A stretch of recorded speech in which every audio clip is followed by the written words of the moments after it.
Boston was in JFK's blood. Summers on the Cape, Fenway Park, Red Sox games, and of course, favorite seafood restaurants. And many times in his early years as well, momentous occasions at Boston's Parker House Hotel.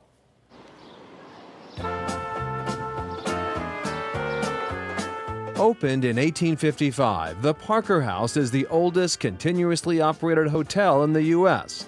The hotel historian, Susan Wilson, says the location across the street from the old City Hall made it a favorite for many politicians, including JFK's grandfather, Mayor Honey Fitz. JFK was born in 1917 in Brookline, but he hung out here a lot. So when he was 6 years old in 1923, they were having a big party for Honey Fitz. And James Michael Curley saw little JFK sitting outside and said, "Why are you here?" And he said, "Well, they're celebrating my grandfather." And he said something like, "I have the greatest grandfather in the world." And that is JFK's first public speech.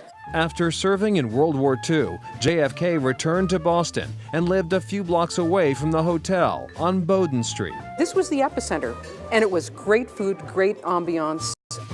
So they had all kinds of celebrations here. Also in 1946, when he did decide to run for Congress, he made his formal announcement of his candidacy in the press room at the Parker House. Kennedy had a favorite table in the hotel's restaurant. This is the famous table number 40.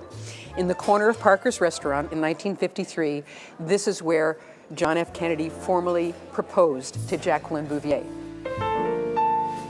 You will read many stories about the proposal. However, we insist that this was the formal proposal and all the rest are alternative facts. JFK's bachelor party took place here. His friends presented him with a painting of he and Jackie, based on a Life magazine cover. That cover and other memorabilia are part of a small exhibit here at the Parker House. With it being the 100th birthday, he's a part of the fabric here. Knowing that JFK stood here, it's exciting.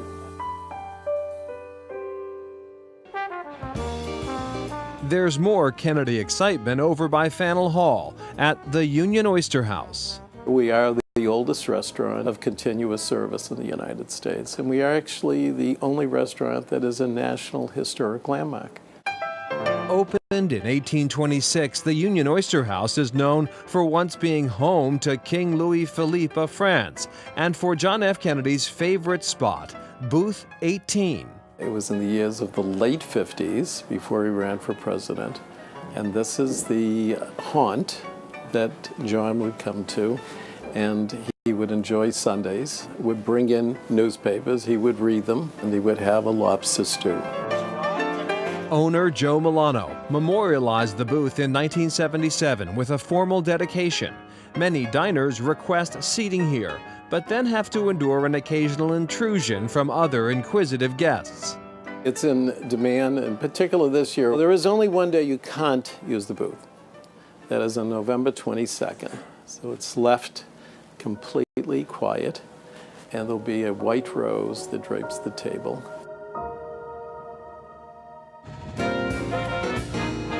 Across the Charles River, Kennedy also had strong connections. People associate John F. Kennedy with Harvard University. He was a student here. He did his undergrad and was a government scholar. Daniel Andrew, a Harvard grad, owns Trademark Tours, a company that runs the Hahvahd Tour, giving visitors fun and useful information about the prestigious university, including JFK's time there.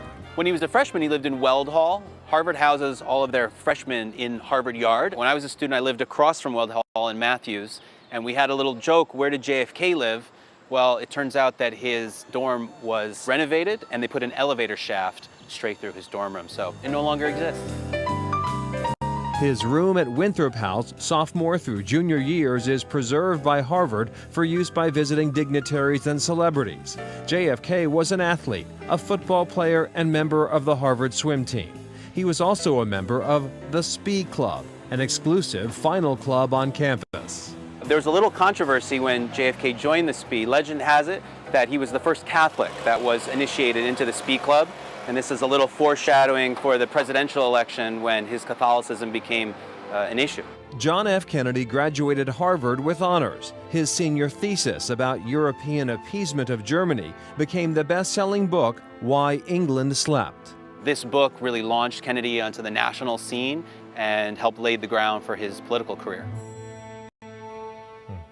And the Kennedy Library was originally supposed to be in Harvard Square next to the Kennedy School and across from the Charles, and he had picked that spot himself. He wanted that spot. The Cambridge residents were very opposed to it. It's now at JFK Memorial Park. The Library Foundation was also opposed to it. Ultimately, it was Jackie Kennedy who picked the spot, Columbia Point in Dorchester, largely because she wanted that connection to the water that's so important, was so important to him. No, that was a good spot. All right, well, Kennedy snapshots made public for the first time are coming next.